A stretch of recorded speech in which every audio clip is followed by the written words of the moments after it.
I want to talk about this thing called thresholds. So let me define thresholds first. So if you're in a room and you've been in that room so long that even if the lights are off, you can find your way around because you've been in that room for so long. These are godly rooms. These are rooms created by God. This is usually how life works. God creates a room for you, you get familiar with it. Even if the power went off, you would be able to navigate yourself through the room. You would know where each chair is, each piece of furniture is. You've been in the room for so long that you don't need faith for it, you don't need sight for it. Uh, you're so familiar with the room you are in. And that's usually the condition of most of us as believers. We get so used to being in the godly setup that God created for us maybe 4 or 5 years ago that we can't understand why life is suddenly almost stagnating even though you have a good relationship with God. And a threshold is um, that area where you have to step into if you want to step into the next bigger room. And God does this always. Throughout his career, which is from everlasting to everlasting, God has been creating bigger rooms for people to step into. It doesn't matter who it is. It doesn't matter whether it's David, a shepherd boy, who then becomes a fugitive and then becomes a king. It doesn't matter whether it's Moses, who was born into a palace and then becomes a fugitive and then becomes the prince of Egypt. It doesn't matter if it's Joseph. There is nobody that God does not take through this process. And so I'd suggest to you that in our lives, this process should happen at least once every 5 years, where you find yourself being forced to cross into a new room because the old room, even though it was made by God, has become so familiar that you will not grow and your God will start shrinking if you don't step into something bigger. Applies to all of us. This is not about changing your jobs. Very often when I teach this, people go change their jobs or change their homes. You get a bigger home or a slightly higher paying job. That does not do anything to you because the furniture that goes into the home and the job is the same. I'm talking about saying, oh God, I've been here for so long. Could you bring me into a wide open space where I don't know what to do? And when I don't know what to do, I'll be forced to trust you. When I begin to trust you in this new place, you will get bigger. When you get bigger, then I begin to experience God on a whole new level. This is what crossing thresholds is. But when we cross thresholds, one of the things we need to understand is a threshold is like one door shutting behind you and another door opening in front of you. But in the corridor that you are, there is no assurance. There is no assurance. There is no guarantee that anything will work out. Sometimes there's a tendency among Pentecostal and charismatic Christians to want a prophetic word. The reason we want a prophetic word is so that we can secure our future. It's called Christian divination. Where give me an assurance of what is going to happen, and if you give it to me, then I will step out. Why? Because the prophetic word, which is supposed to create faith, now nullifies faith because you think God said this, so now I don't have to worry, everything will happen. Doesn't work that way. In this corridor, as you see one door close behind you and another door open in front of you, in this corridor, there is no assurance. It is like when the disciples were rowing their boat and the wind is getting stronger and the waves are getting choppier, and instead of Jesus stopping by, he seems to be passing by. So over the next 3 services, and you will have to leave after this, but you can watch later. The first time I came to NLAG, I had no idea that you can't ask people to stay because there were more people coming from outside. So the first service, I remember I said, you can stay here. Part 2 will happen after this. And Ben came running up and said, no, you all have to leave. So you all have to leave. So, but you can hear part 2 and part 3 later. But this is the idea that we want to develop today. How is it that we can step past thresholds into the new arena or the new room that God has for us? Jesus had to go through this. So, It's the space between one door closing while another is opening, but the corridor is dark. There are no promises, there are no assurances. Jesus seems to be passing by while you're straining at the oars. But in the process, you begin to discover God. And this happens to us, and it changes our movement, it changes the permission God gives us to move into things. It sometimes changes physical location. It definitely changes spiritual position. It definitely changes spiritual influence. It definitely changes spiritual assignments. It definitely changes spiritual authority. You actually begin to grow. It is not possible to stay in a familiar place and expect to grow. It's not possible to stay in a familiar spiritual environment that you have been gestating in for years on end when you need to move out. Can you imagine if a child stayed in the mother's womb for 18 months? The mother would say enough. There's a period for each phase. When that phase is over, one needs to step out.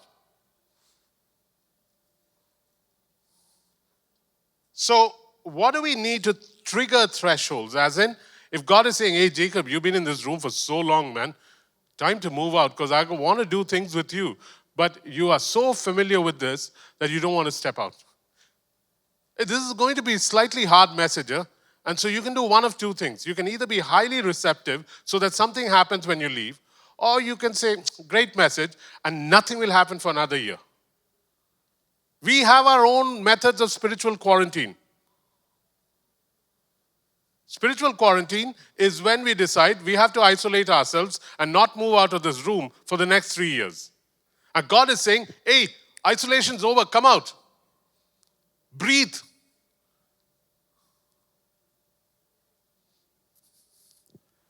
So to trigger thresholds, the first thing I must ask myself is there a degree of dissatisfaction? Some friends of mine are watching, Chad and my friends, Brian and Fran. Just wanted to say hi to them. Anyways, to trigger thresholds, there must be a degree of internal or external dissatisfaction. So here's a question you need to ask yourself. Are you dissatisfied spiritually with where you are? And if your answer is yes, then that is one of the ways God triggers crossing into a big room. Because if you're not dissatisfied, then it is not possible to want to move. And if you have been satisfied with where you are spiritually for the last 5 years, then something is wrong. Hey, I find it hard to be satisfied with my iPhone for more than 2 years. Surely God changes more than the iPhone. Because we get to a point where, chalega. And God is saying, no, it won't chalega. You got to begin to have a degree of dissatisfaction. So one of the first things that triggers crossing thresholds is a degree of internal or external dissatisfaction where you're pleading with God, oh God, can you create deeper waters to jump into? Can you create deeper waters to jump into? Not create a visa to the US, but create deeper waters to jump into. I am so tired of being ankle deep in water that, oh God, please bring a flood so that I'm waist deep in water.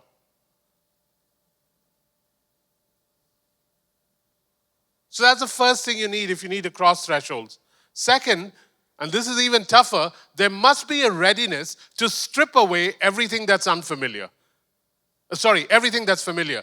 There must be this desire in me saying, oh God, please strip away everything that is familiar. One of the prayers I'm praying at the church I'm at is, oh God, can you bring us into another phase in the life of this church which is unfamiliar so that everything familiar is stripped off us so that we as a church will now have to start again and we'll have to see a bigger God. We'll have to depend on you. Please, can you take away everything that's familiar? Because we're getting too used to it.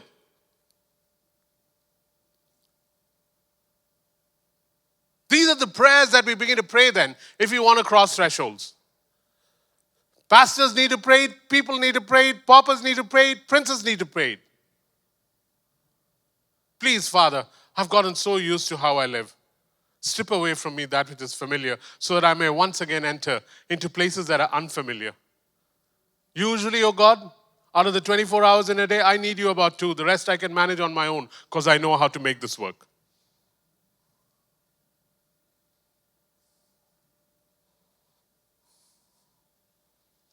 There must be a readiness to have everything familiar, everything secure, stripped away. It's not just an adjustment. It's a willingness to leave the familiar. Think of what happened in the Old Testament. This is a guy called Abraham. He's just met God. He doesn't know too much about God. There is no Bible to tell him how to go. And he's being stripped of everything familiar. He's being told that I need you to leave Tamil Nadu. I need you to leave Chennai. I need you to leave Velachery. I need you to leave all your relatives and pasangs, and you have to leave. And so he picks up everybody and he starts on a journey. Only problem is he's got to cross thresholds, so he's not being told where he's supposed to go. There is no prophetic word saying, go thou to Puducherry or wherever. Nothing like that. And so he begins his journey. Everything familiar is stripped off. But in the stripping off of everything familiar, a man is being formed. A man who will be called not the father of faith. I can do away with that title. But the title that everyone should desire is a man who is called the friend of God. That is a title that we should aspire for. When you die, they should write on your grave, here lies a friend of God who actually sees him face to face. It's not possible to get there unless I get to this place where everything familiar is stripped away. And then Abraham begins to change.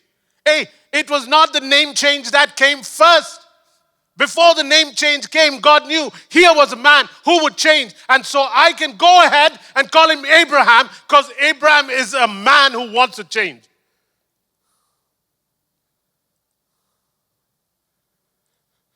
God doesn't chumma change your name if he thinks you're not going to change. He'll change your name because he knows what you are capable of, how you can step out. He leaves everything familiar, and then he begins a journey. I pray, God, that these are God qualities. I'm shouting only because I'm excited. What's going to happen to you is going to happen by the Spirit of God.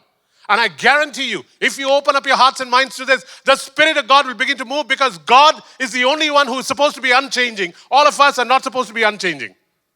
We are supposed to change. And this God who keeps moving, is the God who's going to do the work in your heart, where you will not be able to bear being stagnant, be it in business, be it in what you do presently, be it in your spiritual life, be it in your marriage. Don't change your marriage. I'm just saying change in your marriage. Sometimes you never know what people hear when preachers are preaching. So make sure that you allow the Spirit of God to begin to move in your heart. And then it begins. I've been through this so many times, man, that now it's almost like every 6 or 7 months. Jesus is about change. He changes people. And he doesn't stop. Why? Because the ultimate intent of God is, can I make you look like my son Jesus? The ultimate intent of God is, I'm not interested in your prosperity or your poverty, in your this and that and the other. All those things are like bonuses, like perks. I'm interested in making you like Jesus Christ.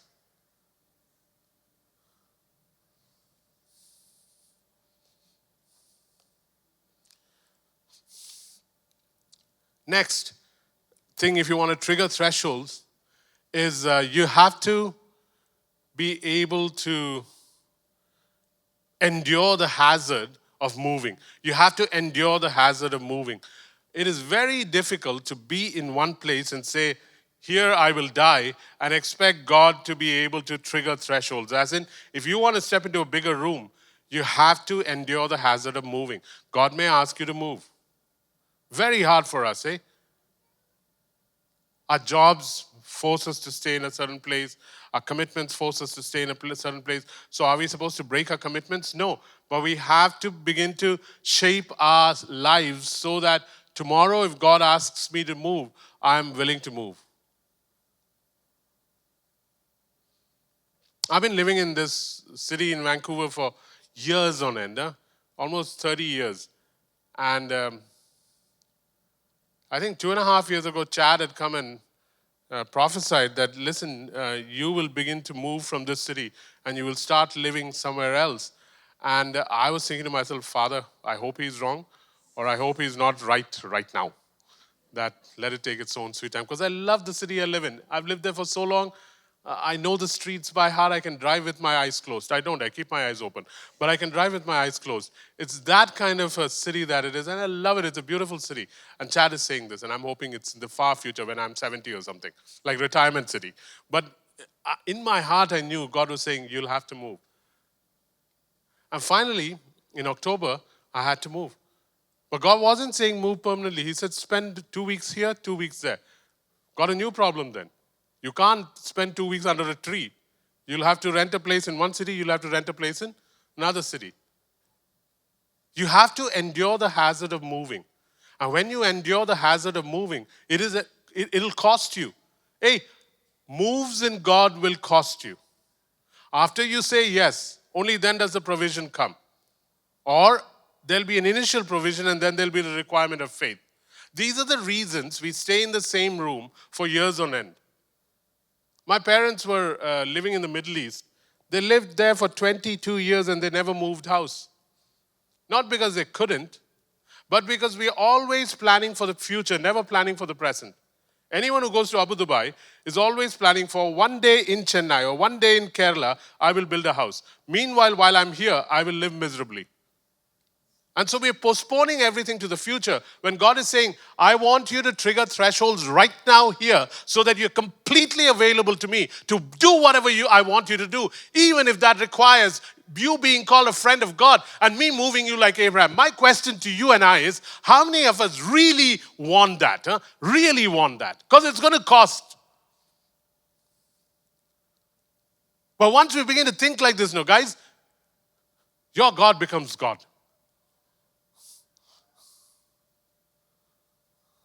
Till then, he's a Christian God. Once you start living like this, your God becomes the God.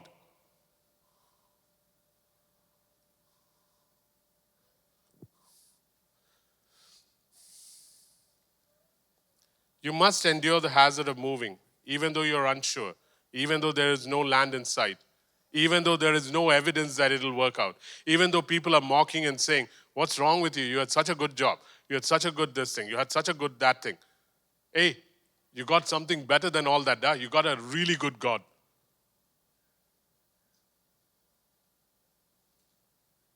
Next one. Sometimes my vision has to die and obedience has to live. Vision has to die, obedience has to live. It's a strange thing. God gives us a vision, and after he gives us a vision, that vision needs to die. If that vision doesn't die, it won't be God that leads you, it will be the vision that leads you. The vision needs to die. You see this in Joseph's life. He has a dream when he's a teenager. And in that dream, he sees his parents bowing before him. He sees the sun and the moon and the stars bowing before him. But the vision had to die. He was a boy who was probably thinking he was better than his brothers and better than his parents.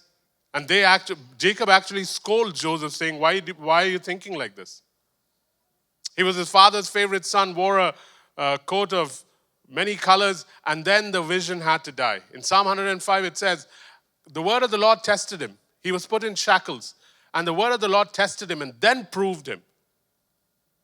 I love the fact that God gives us vision, God gives us destiny. After he gives vision and destiny, hold it and then renounce it, saying, oh God, thank you for what you're going to do with me. Thank you for showing me what you think I'm capable of, even though I don't think I'm capable of this. Now that I've seen it, I place it on the altar. Isaac will have to rise because you raised him. I am not going to be driven by, living by, forced by Isaac. Till I lay down my Isaac, my laughter will go up and down and up and down. I lay it down and I laugh the rest of my life. Vision must die, obedience must live. Doesn't matter whether it's a church or a family or a person or an institution or a corporation or a business. You have a vision, great. But the vision is just your inheritance. There are many assignments in the vision that have to come to pass. But the vision must die so that obedience can live. And that's how God says, all right, Jacob, let's step into a much larger room. You thought the stage was important? Oh, look at this room, man.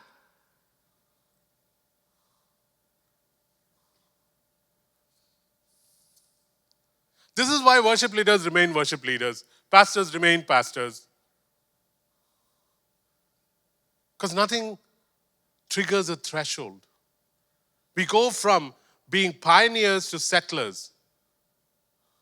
Ones who were supposed to be changers to managers. But let the frustration arise because God is making it arise. Huh? Don't use this message as a way to get out of your responsibilities.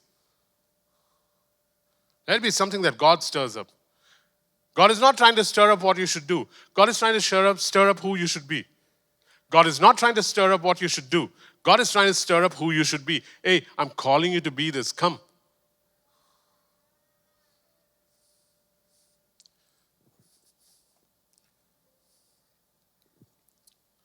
Here's another one that is so difficult for Christians, for me, for you. You must obsess with change. You must obsess with change. You must obsess, meaning you should have an obsession for change. Oh God, if you want to strengthen me and empty me, then I pray, Father, that you would cause me to be obsessed with change where you are constantly changing things. I want to change, oh God. You tell me when to strike the rock, I'll strike the rock. If you want to change it to speaking to the rock, I'll speak to the rock. If you want to send water through a brook, I'll drink from it. If you want to send meat through ravens, I'll eat from the ravens. But if you want to dry up the brook, I'm okay with that. If you want to stop sending the ravens, that's fine. Oh, so you want me to go to the widow in Zarephath? Great, I'll go there. You want me to take her food even though she has this much left? Sure, I'll take it.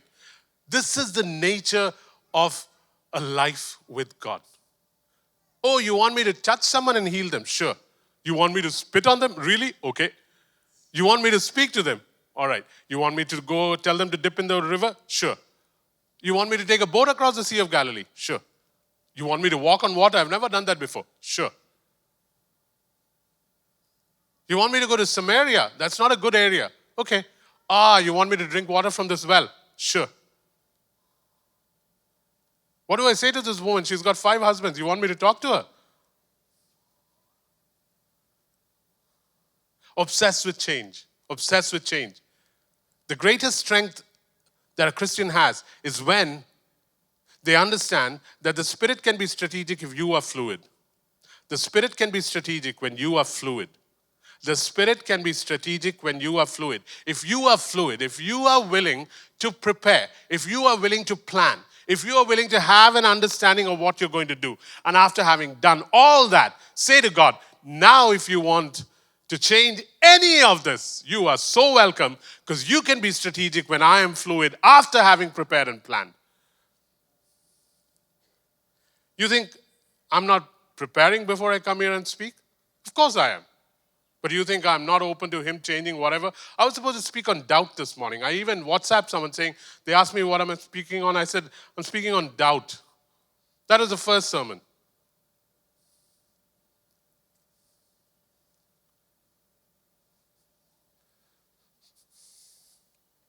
You must obsess with change. If you obsess with change, others will be helped. If you obsess with change, others will be helped. If I'm not willing to be changed, I may be sent to help her, so I help her. But on the process of going to help her, I was supposed to help her and him and him. This is what happens with Jesus. He's supposed to go to Jairus' daughter to raise her up. But there's a woman with an issue of blood.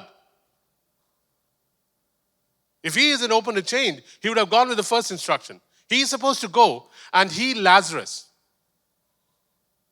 On his way to Lazarus, things need to change. What's the change? You're not to enter Bethany. You're supposed to stay out because the guy is only sick. I really want him to die. Strange God, huh?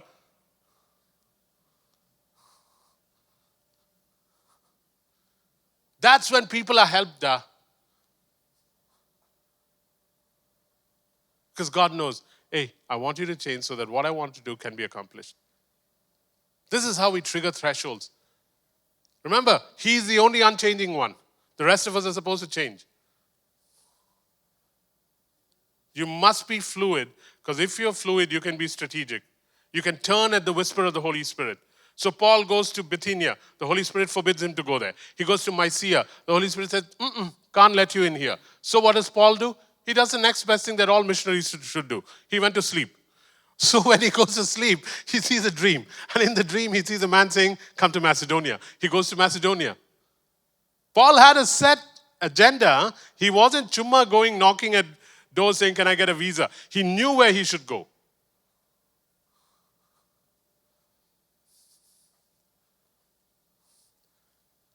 Divine thresholds like this are battlefields where God breaks through for you. As in, if I begin to live like this, God will begin to chip away at my fear. God will begin to chip away at my intimidation. God will begin to chip away at my unbelief. God will begin to chip away at my poor self-image. God will begin to chip away at my past defeats. God will begin to chip away at the areas where I have compromised. Because every time I cross into a new place with God, God is saying, hey, I know you were afraid of that in the past and you chickened out, but let me show you a way to live again. When there are no thresholds crossed, you remain the same. So my question to you is, after this message, what are you going to do? How are you going to respond to this? How do we go about fixing this?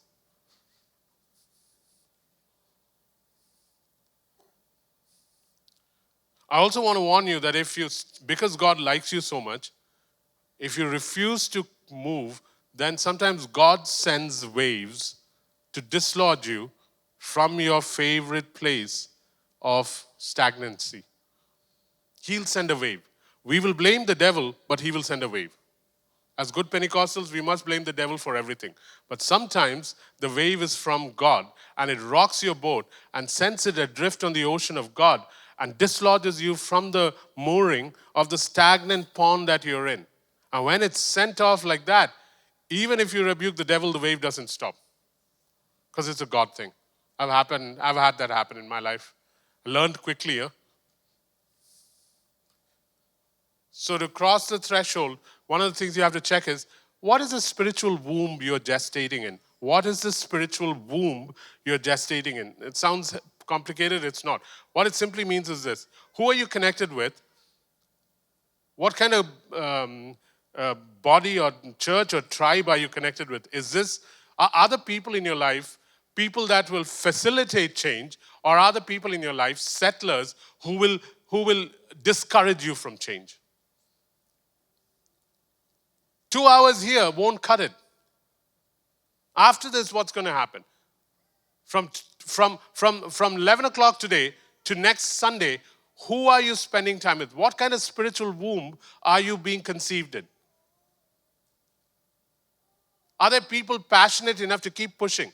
Are there people who are open to change? Or are there people who are like Lot saying, hey, this is fertile ground, settle here, everything will be okay? And you know what happened to Lot. Sometimes thresholds are not triggered. You cannot cross into a new room till you lose some old friends. You cannot cross into a new room till you lose some old friends. There was no way Abraham was entering into any new place with old Lot. They had to part.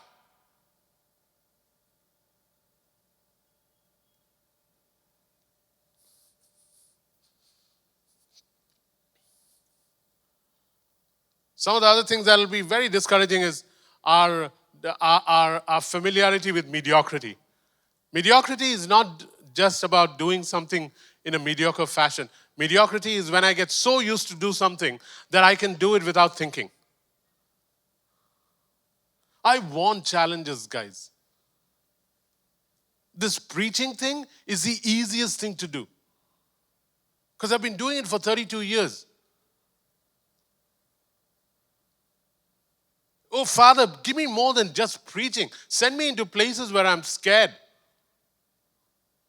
Send me to deal with Goliaths I have not dealt before. Only then will I change, oh God.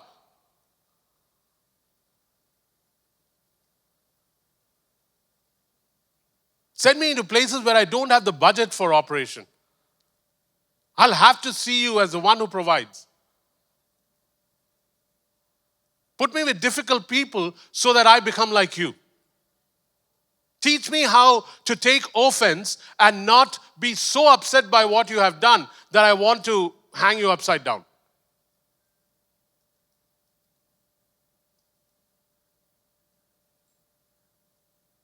Deplete me, Abba, so that you can replenish me.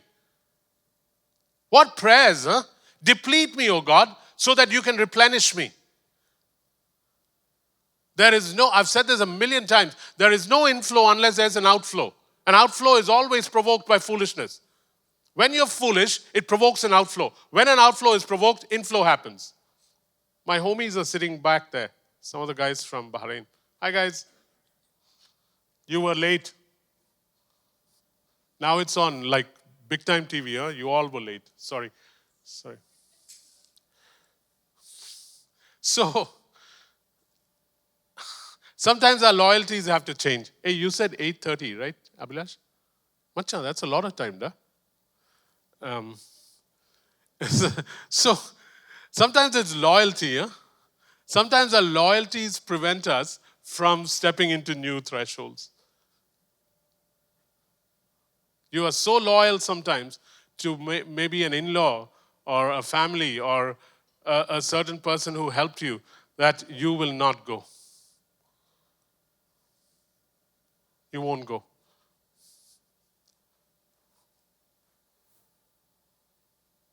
What you are immersed in and who you are associated with is so powerful that even anointing may not help.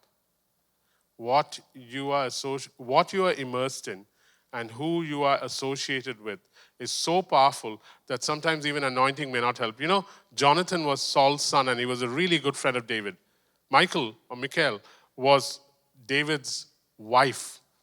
And yet, they could not leave Saul to cross into the next threshold. What was the next threshold? The most amazing kingdom that ever existed, better than Solomon's kingdom. Solomon's kingdom was the golden era. David's kingdom was the God era. But neither Jonathan, who was David's soulmate, nor Michal, who was David's wife, could cross that. Michal was always known as Saul's daughter. She was never known as David's wife. Jonathan, in the end, dies with his father. But he wouldn't leave his father to join David, even though David and Jonathan were brothers in arms. Sometimes even an anointing won't free us. This is why it's important, especially for us Malayalis and Tamilians and Indians in general. Our family bonds are so strong that God has to come behind.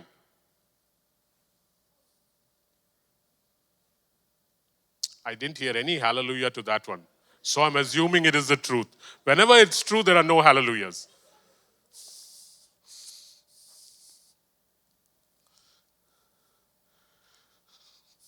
At thresholds like this, when you have to cross over, people you care come alongside with good intentions and they try to dilute your resolve. It doesn't matter. Peter and Jesus was going to cross a threshold. He's saying, I'm going to the cross. It's the first time he's saying he's going to the cross. And what does Peter, his favorite disciple, say? Don't talk like this. What does Mary do? Mary is his mother. What does she do? She comes with the brothers to take Jesus home, saying he's talking crazy.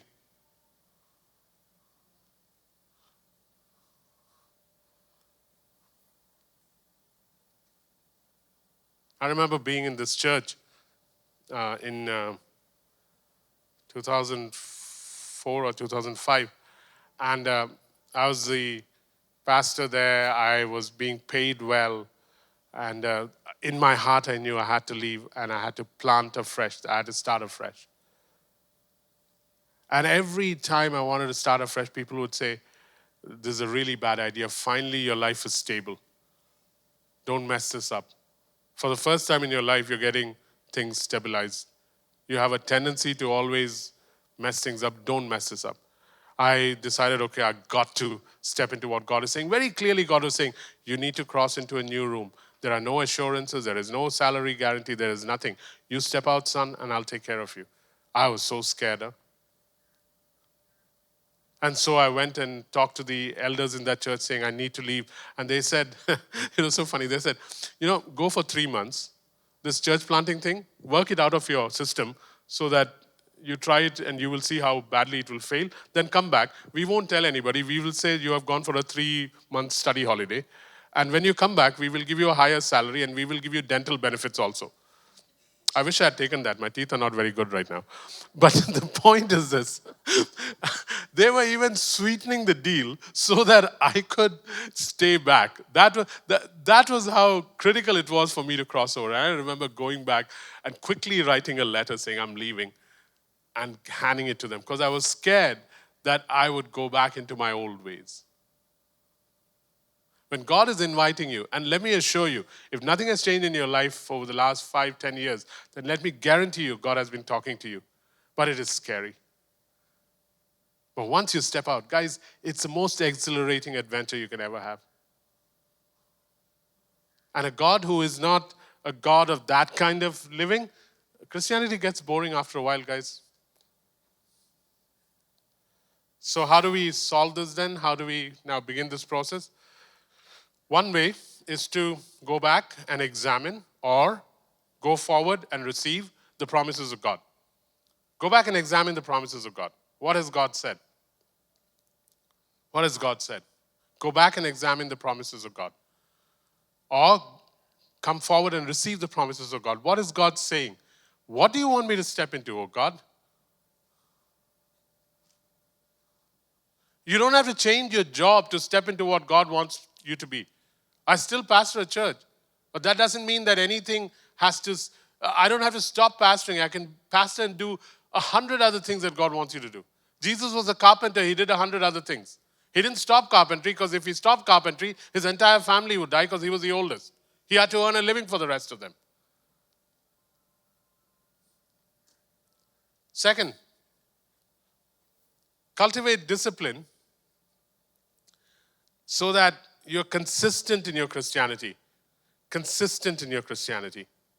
Can't go up and down. Huh? Once God is asking you to enter a bigger room, He expects you to be more responsible. If He expects you to be more responsible, cultivate discipline while you're here so that by the time you step into the next room, that discipline is helping you live consistently. I have to live as consistently in New York as I live in Vancouver. It's a new city. It's unfamiliar.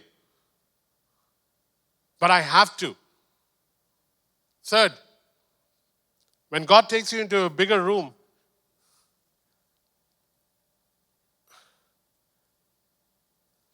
seek the counsel of the Spirit even more than you used to. Seek the counsel of the Spirit even more than you used to. Because in the old room you are in, you know everything. In the new room, you don't know. You don't know what's going to happen here. You're standing and you look, and there's a door that's closed before you. You stand here and look, and this room is so big, you don't even know where to start.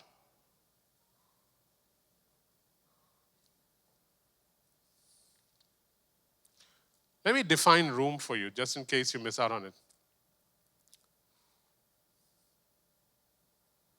So I go into this new city. I have to find, no, let me get another example from the Bible. Let me pick on Moses, not my life. Moses was a shepherd in the backside of the Sinai. What's the new room he's entering into? The new room he's entering into is that of a deliverer. He ran from Egypt, and now he has to go back to Egypt. The very Pharaoh he ran from, he now has to confront. It requires a complete change inside. Huh? The very things that he fled from are the very things he is now running into. The shepherd has to change. You know how many years he's been shepherding? 40 years he's been shepherding. He's gotten used to a way of thinking. He knows his sheep by name. He knows every area by name. That is why when he's walking, he suddenly sees a bush that he has walked by so many times. He's perhaps sat under that bush. But today, that bush is beginning to come aflame. And he's looking at that bush and he's wondering what's happening. That's the promise of God beckoning you, saying, hey, I told you this 20 years ago. I told you this 10 years ago. I told you this when you got baptized. And I'm bringing it back again saying, look, the bush is aflame. The very thing that you've been walking around, that you're so familiar with, that you've sat under, is now aflame, and I'm speaking to you. So hear, and he hears. The promise is always wonderful, guys. The prophetic is great. But then comes the process. And now he has to go back into the very place that he fled from. And something has to change. He looks behind and he's shutting the door on the backside of the desert of Sinai. And he's stepping back into Egypt. And Egypt lies before him. It's a huge room. There are magicians, there are astrologers, there are witches, there's Pharaoh. There's the greatest empire on the face of the earth. There's the army they have. They have chariots. They have horses. You know how unfamiliar that is? He's trying to remember how he used to be 40 years ago when he used to be there. But he's not coming back as a prince. He's coming back as a fugitive who's returning to a place where he had to flee from because they were going to kill him. Who is he standing before? He's standing before the most powerful man at that time on the face of the earth, who thinks that he is God. And Moses is standing before him in the name of a God whose name he does not know. A God who says to him, you go talk to Pharaoh, and don't worry, I'll harden Pharaoh's heart. That kind of help, who needs?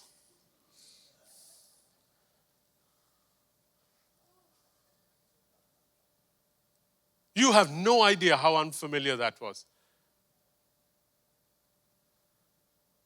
And then he begins to talk. And you think it's done there. Now he's got all these people and he's moving. And now God says, let me take you to another room. I'm going to take you into a room where I'll show you what it is to form a nation. The burning bush was on fire. Let me show you what happens when a mountain is on fire. And he takes him up a mountain. The clouds cover it. Moses disappears from sight and the mountain begins to blaze. This is not like the burning bush. This is a mountain on fire. And for the first time in human history, a man sees God face to face after the fall. And they talk.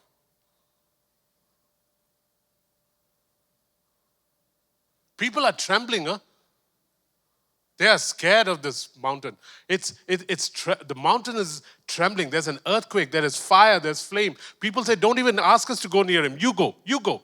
And he goes. And he sees God face to face. And then he calls 72 others to partake with God. And they ate and drank on the mountain of God. When one man begins to do it, others catch on. This is what bigger rooms in God looks like. Really, as I'm speaking, you don't want this? If you're a believer, you will desire this. And so it's time for us to step into this. Guys, doesn't matter what we do. Whether you're working at home, whether you're a housewife, a house husband, or a pastor, or a businessman, doesn't matter. This is for us.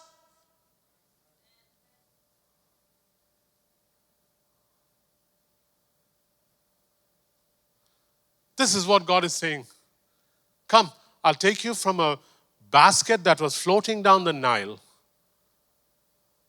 to a bush that is on fire to a mountain that is aflame. And you will see me face to face. And you will constitute a nation. You will form a nation. There, the constitution for a nation is given. There, God finally tells him, this is who I am, Yahweh, gracious and compassionate. And he still is that. And he's inviting you. This is what our God is. This is who he's calling you to be.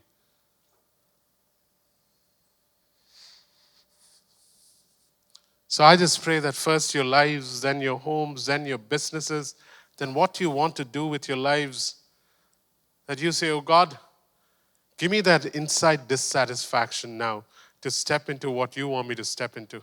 Draw me into deeper waters where everything familiar is stripped away. I don't want an adjustment. I want a change where everything familiar and secure is stripped away. I have a vision that you gave me, but I want obedience first. I've planned and prepared, but I want to be fluid. Explore with the Holy Spirit. Let's pray.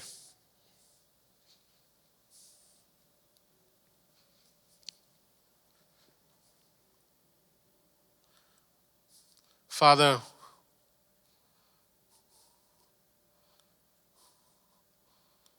I just pray now that if people really want the familiar to be stripped away and for their lives to become suddenly insecure, because not because the devil's attacking them, not because circumstances are falling apart, but because you want to change their lives, Father, then regardless of whether they're listening online or whether they're here, I just pray that they rise to their feet saying, oh God, give me an internal dissatisfaction and bring my life into a place that is unfamiliar. I want to start afresh.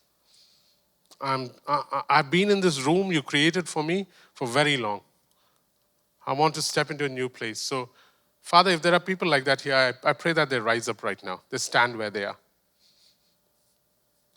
And if they stand up, you will actually begin to shake their lives. It won't be a dangerous shaking, but it'll be a scary shaking. I pray that they stand up.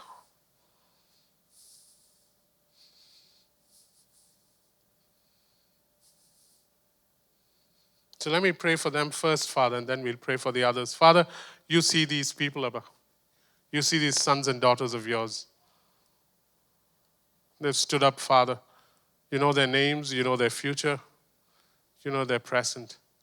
And in the name of Jesus Christ, I pray now, Holy Spirit, for you to begin to just move across this room and touch each heart that is standing. I'm not able to do this, but here they are standing saying, oh God, would you send a wave of the Holy Spirit to strip me of that which is familiar, to bring the unfamiliar into my life, to have me leave the room I am in that you created, but now have me step into a new room. I don't need promises. I don't need prophetic words. I just need you to lead me into the next place in you. With my business, with my life, with my home, with my family, with my future, with my career, with my ambitions, with my plans, with my dreams, with my vision. I lay them before you, oh God, so that you can move and change and do what you want with my life.